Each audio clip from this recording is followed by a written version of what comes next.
saacadaha soo socda waxa la filayaa in magaalada Jabuuti ee caasimadda dalka Jabuuti ay ka qabsoomaan wada hadal u dhaxeeya xukuumadaha Soomaaliland iyo Soomaaliya. haddaba dadweynaha ku dhaqan magaalada Hargeysa oo arrintaasi si aad u la socday ayaa telefishinka Home Cable waxay la wadaageen dareenkooda ku aadan wada hadalladaasi. waxayna marti qaaday dawladda Jabuuti iyo Mareykanka waxa kaloo aan ka madhnayn dawladdan aynu jaarkanahay Itoobiya hadalkaasi si fiican buu socdaa nuxurka iyo wixii la siraadana kolleyto madaxda wafdiga hogaaminaysay ee u horeeyay madaxweynuhu ayaa shacbiga iyo ummadda la wadaagi doona. wada hadalkani in badan buu soo noqnoqday horena uu jiray laakiin waxa la tilmaamay in wada hadallada hore wax natiijo weyn aanay ka soo bixin. wada hadalkan ugu dambeeyay maanta la filayo inuu dhex maro labada dhinac. maxaad filaysaa in natiijo noocee ay ka soo bixi doonto kuwii hore kaga duwanaan doono? aad iyo aad baad mahadsantahay xamdi saaxiib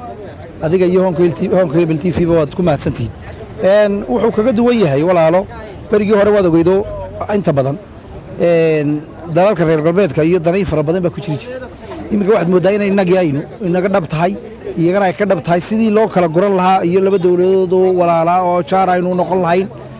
ayaa imika falowgeega la qabanaya. waayo dee waa dadaan haddii shaarkaaga lagugu qabsado waa inaad ka garbixi kartaad ka hadli karaysaa. 30 sannadood baynu nimanka odayaasha kala laalaadnaa xaalkeenu wuxuu noqday dee inaynu inaguna go'aankeenu ku taagnaano iyaguna ay go'aankooda ku taagnaadaan.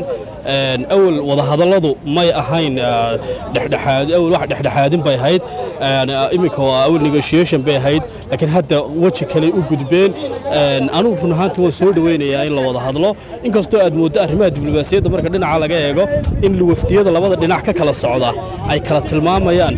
aragtiyahay bixinayaan picture bay muujinayaan. iminka wafdiga ka socda Soomaaliya waxaa ku jira wasiirka arrimaha gudaha marka madaxweyne Farmaajo arrinta diblomaasiyadda marka dhinaca laga eego waxa uu yareeyay sidii nin maamul dalkiisa ka mid ah oo la hadlayo. madaxweyne Biixina wuxuu ka haystay wasiirkii arrimaha dibadda oo sidii inuu waddan kale la hadlayo halka lafteedu waxaad yara moodaa inay labada dhinac arrin diblomaasi marka laga eego run ahaantii waxa weeyaan waa fursad loo baahan yahay. waxaan u arkay in wax badan aanay soo kordhinayn sababo dhowr awgood. koow waxaad moodaa maamulka Farmaajo in sharciyadu meesha ku jooga ay gabaabsi tahay marka waxaan arkay inaanu sharciyad marka sharciye siyaasadeed eegto ama political legitimacy inaanu maanta sharciyadu haysan inuu ka hadlo waxaan kula doodan masiiriga dhex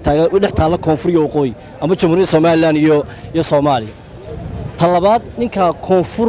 ka keeni waayay maxsuul macquula oo Jubaland iyo Shabeelle iyo hawlaha aan wali isku dubaridin inuu meel kale oo 30 sano qadiyad taagneed oo xalin karo uma arkay inay maanta taaso ninkaas ku dhiiran karo. marka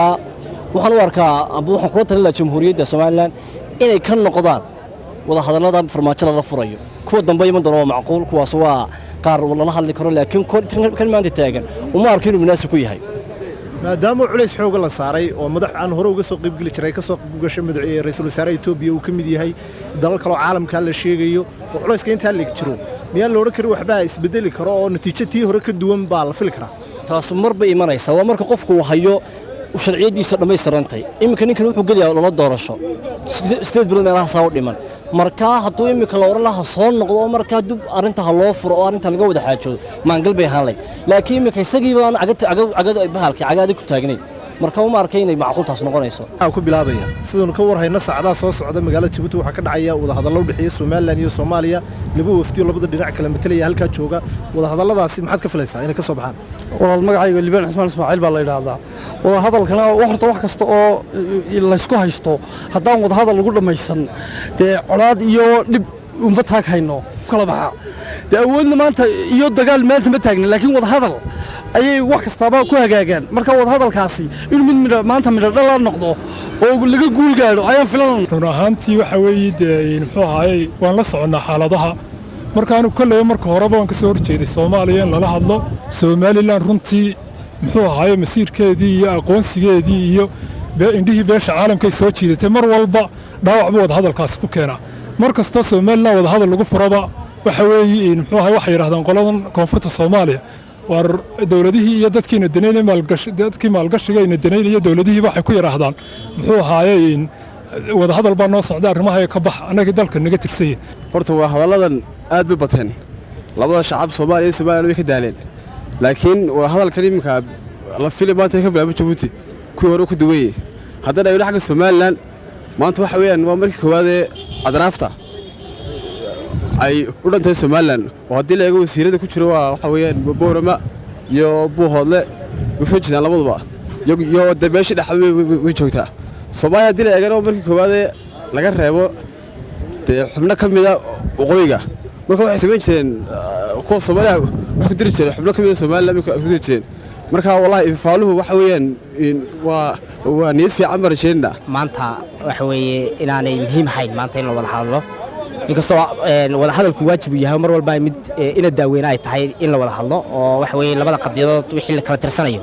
in la isla meel dhigo oo Soomaalida wax dhiskaas garayso oo marka qadiyada waxa weeye ama meel dhinaca wada noqdaan oo meel maxaan ku leeyahay kala qaybta kala go'a ama israacaan labada dhinac waxaad ugu aragtaa inaan wada hadalku maanta muhiim ahayn waxaan ugu arkaa maanta waxa weeye geeska Afrika maanta wuxuu ku jira xaalad xasaasiya oo waxa weeye xaalad kala guura